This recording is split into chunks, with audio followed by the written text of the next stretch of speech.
Well, I don't know about you guys, but for me, this episode of Super Lovers was a bit of a mixed bag. So I'm going to go through the bad things first and then the good things. And don't worry, the good things still outweigh the bad things. Like, I definitely still enjoyed this episode. It was good. It's just, while there were some things that were improved, there are some things that have been drawn back. On the backwards side, what the hell happened to that animation in this episode? So many times they've just completely cut out characters' noses. The faces are just going blank. Sometimes the eyes disappear. Sometimes the eyes are just like scribbled on. I mean, God, I thought you were over this, Studio Dean. You were doing so well last season and you have been doing so well this season. But apparently not with this episode because, God, that was bad. There was just so much quality in it. And it was a real letdown because they've been doing so well. I mean, when a character's really far away, it doesn't bother me if their face gets weird. But when they're close enough that you should be able to see all the details of their face, it's really annoying for their face to just turn into a blur or for their nose or eyes to not be there. It just looks weird. Still, the funny facial expressions are still in full swing and they look awesome.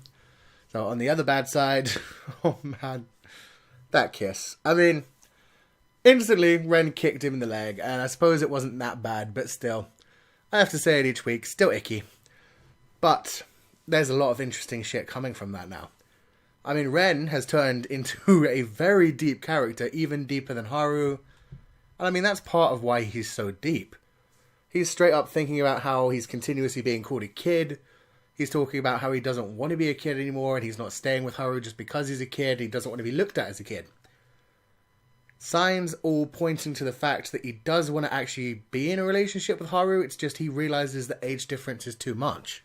And I love that at one point Ren even says, even at his age, this man is more of a child than me. Ren realizes that Haru don't give a shit about the age.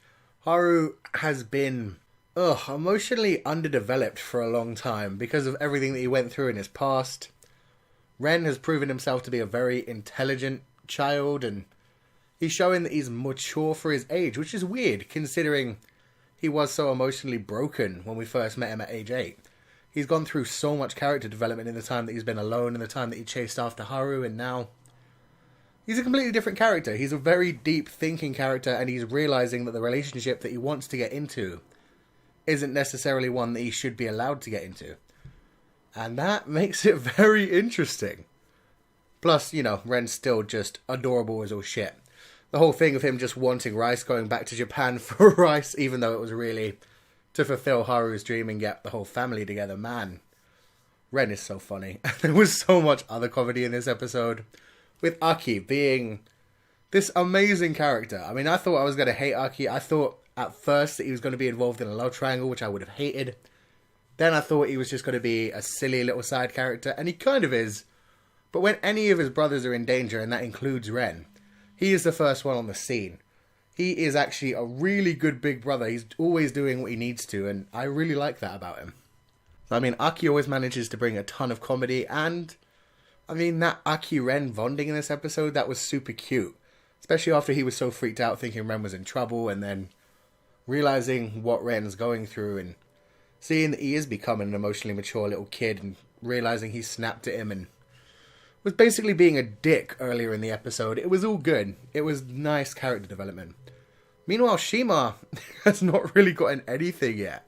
It's kind of disappointing. I mean, Shima is funny with his deadpan expression, the way he contrasts his brother so much, but we just haven't seen anything from him yet, except for him being the Tsukome to his Bokeh. So hopefully we'll get more from him in the future. He seems like an interesting character. It's just, so far he hasn't been utilized at all, which sucks.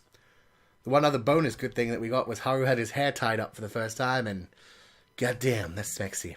I thought he was going to just, like, grow it out that long and, like, change it permanently, but it looks like he just does it when he's working, which sucks, but it's something. And he's starting his own little cafe, which is going to be adorable. I'm assuming it's a cafe. It looks like he's going to have a cafe from, I think it's the opening. It might be the ending, but it looks like all four of the brothers, like, dressed up to serve coffee and shit. So I'm assuming that spare building they have is going to be made into a cafe, and that would actually really work for all four of them. It would be the perfect kind of job for all of them to just do part-time, and especially Haru. Since he's worked for so long as a host, he'd be really good at setting that mature, refined kind of atmosphere that you want. It would bring in a lot of female customers. So they're going to do well in that business. So yeah, I liked this episode. There were a few things that drew it back, and next episode is going to be very weird. I mean, I can already see that clip where Ren is going to bite Haru, and I'm not sure if he's going to be thinking about, like, animal instincts kind of shit. I'm not sure how that's going to come apart. But I am imagining, like, he learned it from the wolves kind of thing. He's going to do it to Haru. Haru's going to like it, and that's going to get weird. But we'll see. Maybe it'll just be a one-off thing. At least Ren is getting older. That's all I can say. They've time-skipped quite a bit now. I would just wish that they would time-skip straight to him being 18. But, you know, as everybody keeps saying in the comment section, this age is legal in Japan. It's just not legal in the West, which is weird. Plus, Ren does look tiny. Like, that's the thing. If they made him just look bigger, that would be so much better for me, but meh. He does look like a child, especially when Haru can literally lift him up when he feels like it. So let me know your thoughts about this episode in the comment section below. Haru with tied up hair, right? And anything else that you're thinking about. Aki is pretty much love as well. So yeah, let me know your thoughts. And if you like this review, then wreck that like button like you mean it. Subscribe if you haven't already to see more. And I will see you guys next time.